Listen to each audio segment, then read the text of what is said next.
So I tried out a new gacha game called Sword of Convallaria, and today I want to tell you about my experience with the game so far. I'm going to dive into the specifics of the game, including the game systems, the gameplay and story, and whether or not I think you should give it a try. What's up YouTube? My name is Solus, welcome to my channel. If you enjoy this video, please go ahead and subscribe so that you don't miss out on any of my future content, and like the video to help out with the algorithm and blah blah blah. Now let's get right into today's content. Sword of Convallaria is a JRPG turn-based combat strategy gacha game where you use your characters to strategize and fight across tile-based maps against enemies. Now this may or may not resonate with some of you, but to me it feels a bit like Fate Grand Order and Arknights had a baby, and for me it works really well. You can play the game on PC or on any mobile platform, and personally one thing I like to do is play it on my iPad because it's easy to do, and then I can play when I'm out and about or when I'm feeding my daughter or just whenever. Now Sword of Convallaria is just like any gacha game where you log in and you're met with a ton of on-screen menus to choose from, and it can be overwhelming at first, but you'll get used to it, and the game also does a pretty decent job of giving you tutorials at first to show you the lay of the land. But basically,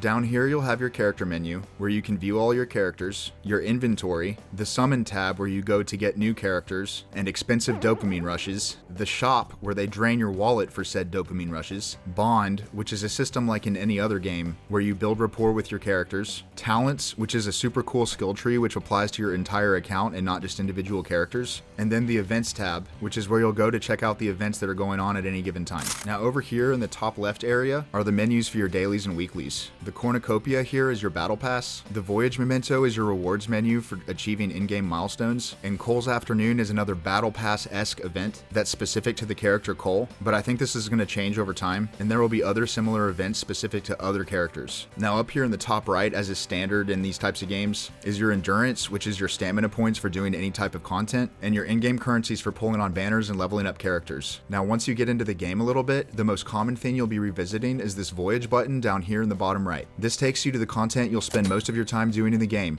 which includes Crossing Worlds, The Fool's Journey, and Spiral of Destinies. In short, Crossing Worlds is where you'll go to spend your stamina to attain level up materials to build your characters. For example, when you go to rank up trials here, you can see you have 5 different choices: Defender, Seeker, Destroyer, Breaker, and Watcher. These are the 5 character classes in the game, and these activities will give you level up materials for those classes. The Fool's Journey is where you'll go to progress the main story. It takes you to a path-like menu where you complete stages in order, and as you can see here, I'm at the very beginning of this one at Chapter 2, Stage 1. As you complete stages, you earn stars based on your performance, and you unlock these rewards down here as you earn enough stars. Now the story in this game has been exceptional in my opinion, and one thing that Sword of Convallaria has done that I have never seen another gacha game do is the addition of this mode called Spiral of Destinies. Spiral of Destinies is arguably the best way to experience the actual story. It's a roguelike experience that's completely separate from your main account, meaning that the characters that you get and the levels you attain are specific to each instance of Spiral of Destinies that you go through. And I have found that indeed, that is the most enjoyable way to experience the story. Speaking of which, like I already said, the story in this game is actually really good. There is no English voice acting as of this recording, unfortunately, but that has in no way taken away from my experience with the game thus far. The story starts off generically with you as the main character waking up in a jail cell having lost your memories, but after that, it quickly turns into a captivating tale with compelling characters, a rich and detailed world called Iria, and a lot of depth.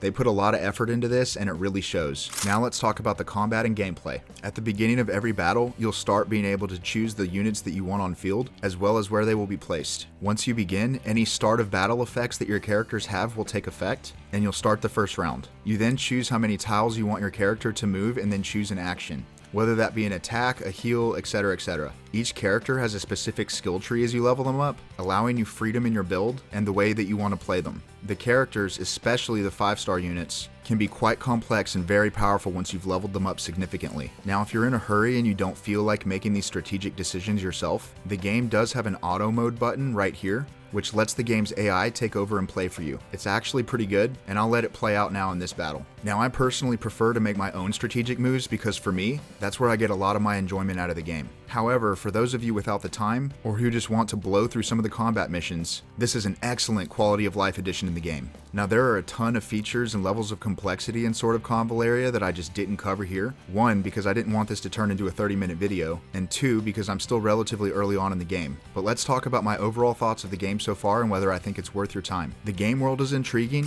the characters are likable, and I found myself having fun learning more about them the more that the story progressed. And the story so far, without any spoilers, is absolutely top tier, especially if you're accustomed to stories in other gacha games. The combat for me is really fun, and each character, especially once leveled up, provides their own level of depth and complexity to what you can do in a level and with certain teams. The auto mode feature for AFK play is a nice feature if you want to use it, and honestly, I haven't ran into any combat missions where I've had any trouble clearing the content, but that may change as I eventually get further and further and reach endgame content, we'll see. Now, the one gripe I have so far in this game, and to be honest, I don't think it's fair to actually call it a gripe. I think it's more of a me issue, but learning each character's kits and figuring out the best way to strategically use them, as well as thinking your way and clicking your way through the battles, can actually sometimes end up being rather time consuming. Sometimes I find myself playing for 30 minutes or so, and at that rate, I still haven't finished my dailies for the daily rewards. Now, the auto mode feature can greatly alleviate that, as I mentioned, but typically I like to avoid using the auto mode